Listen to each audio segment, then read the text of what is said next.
পরম প্রেমময় শ্রী শ্রী ঠাকুর অনুকূলচন্দ্রের দিব্যবাণী নরক দুন্দুবীর অগ্রদূত।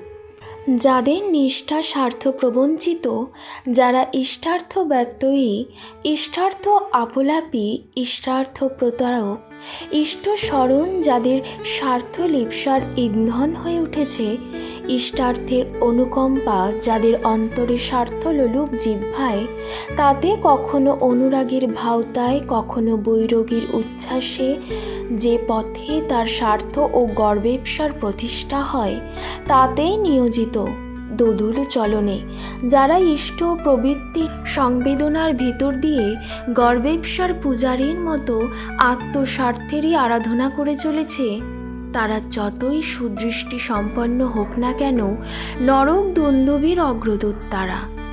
ইষ্টাসন লাভের আগ্রহ মাদকতার ভিতর দিয়ে গুরুত্বকে আহ্বান করে যারা নিজের সাধনশ্রী বৃদ্ধি করতে চায়, তারা কিন্তু বীভৎস নারকীয় সাতনের ব্যামুড় মন্ত্রপুত অভিচারের অগ্রদূত।